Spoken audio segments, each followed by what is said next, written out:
कुण्या राजाची ग तू राणी या मालिकेच्या 7 डिसेंबरच्या भागामध्ये ज्याप्रमाणे गुंजा सांगते तसं मृण्मयी उखाणा घेते. कबीरला भीती वाटत असते पण गुंजा बाजू सावरून घेते आणि आता मृण्मयीचा उखाणा पूर्ण होतो. सगळेजण टाळ्या वाजवतात. माया म्हणते तुमची मोलकरीण ही बरीच टॅलेंटेड आहे. यावरती सर्वेश्वर म्हणतो हो तर खरंच ही आमच्याकडे हळदीला आली होती ना आणि गाणं म्हटलं तर माया पण कधी नाही ती रडायला लागली होती. हे घे बाळा असं म्हणत आता सर्वेश्वर गुंजाला गिफ्ट देत असतो.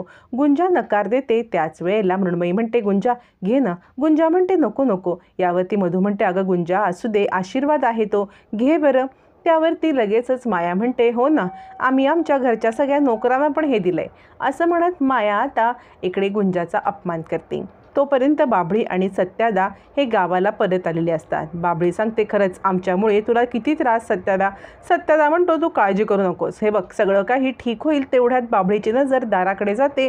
दाराला कुलूप नसतं. बाबळी घाबरते आणि म्हणते सत्यादा काय झालं असेल हे. मी जाताना जुनं कुलूप लावून गेले होते पण आत्ताही ते कुलूपच नाही आहे. मग हे काय झालं असेल. त्या बुध्याने ताब्यात घेतला नसेल ना. सत्या म्हणतो नाही तसा तो हिम्मत करायचा नाही. एवढा त्याला मार दिलाय ना की पुन्हा तुझ्या वाटेला तो जायचा नाही. आपण बघूया दार उघडून असं म्हणत आता बाबळी आणि सत्या दार उघडतात. तर दारामध्ये कडू आजीला बघताच आता सगळ्यांना उलगडा होतो की कडू आजी इकडे आले आणि आता सत्याला म्हणतो ही बघ हे कडवं इथं येऊन बसले. मग दोघं जण कडू आजीला प्रश्न विचारतात तू इथे कशी आलीस काय करतेस कुणी आणलं कुठे गेली होतीस. पण कडू आजीला काही आठवत नसतं.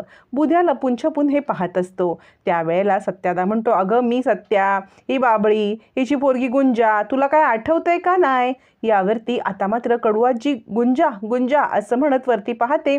बुध्या पाहत असतो की बोल काहीतरी बोल मला तरी पत्त्या लागू दे की गुंजा कुठे आहे ती.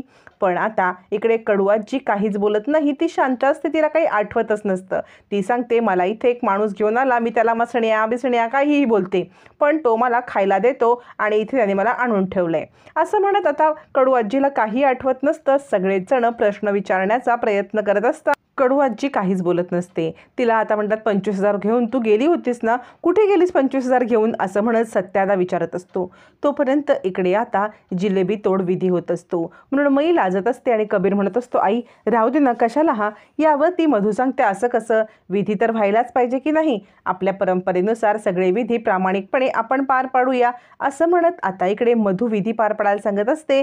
त्यावरती विजया सांगते माहिती आहे का मृण्मयी तुला तरी इथे जिलेबी दिलेली आहे आमच्या वेळेला तर ना लवंग असायची लवंग. त्यावरती मधू सांगते आणि हो त्यावेळेला हे जास्त अवघड होतं कारण त्यावेळेला एकमेकांशी ओळख नसलेले अनोळखी नवरा बायको एकमेकांची लवंग तोडायचे हे तर किती सगळं विचित्र होतं किंवा किती ऑकवर्ड वाटायचं. मृण्मयी म्हणते हे आत्तासुद्धा तेवढंच ऑकवर्ड वाटतंय बरं असं म्हणत मृण्मयी आता आपलं सत्य सांगत असते. सगळेजण मृण्मयीला चिडवत असतात. इकडे ओमर विचार करत असतो ही सिच्युएशन कबीरसाठी किती गोंधळाची आहे मी विचार नक्कीच करू शकतो. इकडे आता कडू आजी काही सांगत नसते. 25,000 कुठे गेले मला काही विचारू नका मी कुणाची आई नाही आहे तुम्ही माझं घर हडप करायला आलात का. बुध्या विचार करतो 25,000 तर गेलेत पण गुंजाचा तरी पत्ता सांगे कडू असं म्हणत बुध्या विचार करत असतो ऐकत असतो की कडू आजी आत्ता बोलेल नंतर बोलेल गुंजा कुठे आहे. पण कडू आजीला काहीच आठवत नसतं. तिच्या डोक्यावर परिणाम झालेला असतो. सत्याला म्हणतो आपण ना कडे कपारीतला तो वैदू बोलवूया आणि हिच्यावरती उपचार चालू करूया मग बघू काय बोलते ते. आता मात्र इकडे कडू आजीवरती उपचार करायला वैदूला आमंत्रण दिलं जातं. तोपर्यंत जिलेबी तोड कार्यक्रम सुरू होत असतो. मृण्मयी ऑकवर्ड असते. ती नको नको म्हणत असते. आता कबीर तोंडामध्ये जिलेबी देतो. मृण्मयीला तोडायला सांगितलं जातं. मृण्मयी ऑकवर्ड वाटत असते. त्यावेळेला तिला रेशीम म्हणते हे बघ पटकन तोड बरं. यावरती आता मात्र मृण्मयी म्हणते मला लाज वाटते. विजया म्हणते ठीक आहे तू एक काम कर रेशीम तू आतून लवंग आण मग लवंगच तोडायला देऊ. मृण्मयी म्हणते नको नको मी तोडते. अखेर लाजत मुरडत मृण्मयी आता जिलेबीचा एक तुकडा हळूच तोडते. गुंजाच्या मनावरती हजारो लाखो घाव होत असतात. आपल्याच नवऱ्याला एका दुसऱ्या बाईसोबत असे विधी करताना पाहताना तिला आता धरती दुभंगावी आणि आपल्याला पोटात घ्यावं अशी अवस्था झालेली असते.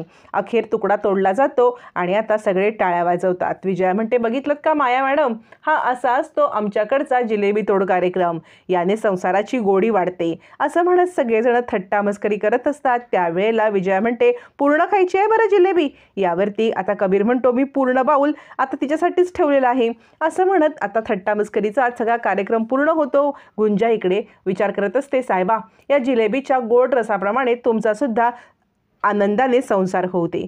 तोपर्यंत आता इकडे ओमर सांगत असतो, अरे तुझी सिच्युएशन मी समजू शकतो, पण गुंजाचं काय? यावरती कबीर म्हणतो, गुंजाचं जाऊ दे, मी इथे कोणत्या सिच्युएशनमध्ये अडकलो तुला कळतंय का? मृण्मयी डिझर्व करते सगळे अधिकार, तिला सगळे अधिकार मिळायला पाहिजेत, पण मी ती त्याला देऊ शकत नाही. माझ्या मनाला काय वाटत असेल तुला कळतंय का?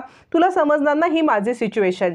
तोपर्यंत घरात काहीतरी तमाशा झालेला असतो आणि आता मायाने सगळ्यांना सरपोतदारांना आश्रित म्हणून संबोधल्यावरती चिडलेला सर्वेश्वर म्हणतो, अगं आपल्या मुलीचं सासर आहे हे काही आपले आश्रित नाही आहेत. यावरती माजोर्डी माया सांगत असते, अगं पण तू त्याच्या म्हणजे मृण्मयीच्या नवऱ्याची आई ही कधी काळी तुझी आश्रित होतीच ना. असं म्हणत मायाने खूप मोठा बॉम्ब फोडल्यावर ती मृण्मयीला पण वाईट वाटतं आणि सगळ्यांनाच मायाच्या या स्वभावाचा खूप राग आलेला असतो. पण कुत्र्याचं शेपूट वाकडं ते वाकडंच. मायाला किती काही बोला, किती काही सांगा, तरी माया कुठली ऐकायला. त्यामुळे सगळे चिडलेले असतात. आता ह्या मायाच्या गोंधळामुळे काहीतरी नवळीन वादळ येणार का? आणि या सगळ्यामध्ये मृण्मयी आणि कबीर हे एकत्र येण्याच्या ऐवजी अधिकच लांब जाणार का? हे मात्र येणाऱ्या भागातच कळणार आहे.